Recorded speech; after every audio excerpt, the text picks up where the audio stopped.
been painting since I was 5 years old, and I started finger painting, and I thought I'd gone to heaven, and I never stopped since then. I wondered if God would use my art to reach the unsaved. I realized that within the first few months that probably my art would be used much more in the church. I look at my art very much as a form of worship, and when I'm painting well, the better I'm painting, the closer it is to true worship, and forgetting myself, forgetting the end product, and just communicating with God on the canvas, talking to God, almost like a prayer. I think that's when the best paintings have been done. It's only in the last maybe couple generations that art has been disconnected from worship. Other than that, the great art was always connected to God and how we get to heaven and how we see God. A painting is a recording of a thought process, of a physical dance, but it can be perceived instantaneously.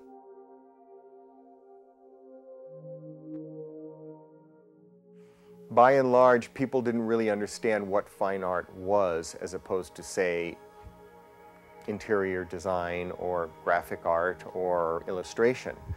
So that was a bit of a trail to blaze there, but I think the key to crossing that bridge was just persistence and time. Well, I've heard a lot of stories of Christian artists going into their church and being rejected out of hand, or not trusted, or not having a good reception.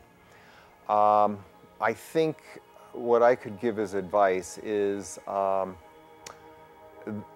you've got to educate the people, you've got to give them time to trust you.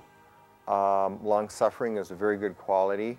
And the pastor is always looking for new ways to communicate with a new generation, and art, as I've said, is a great way. Exposing it passively like that allows people the time to get used to contemporary art, if that's what you do, whereas they might not be used to looking at modern art.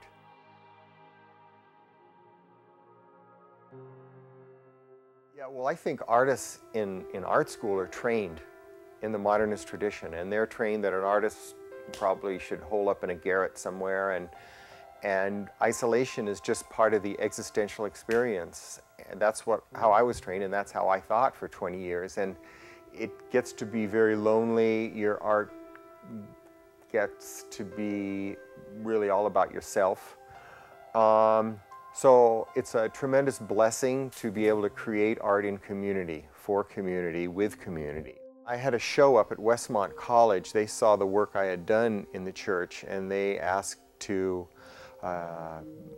show it in an exhibition, for which they did a catalog, a very nice catalog, which was passed around and eventually reached some galleries. And then those galleries saw the work and saw passion in it, they saw conviction in it, they saw a lot of things that they were interested in. So then about a couple years ago, they started finding clients for this sort of work. And now I would say maybe I'm selling 50-50 biblical themes and secular themes. So it's been a gradual process, but God has blessed it, as I think I'm prepared to accept that responsibility.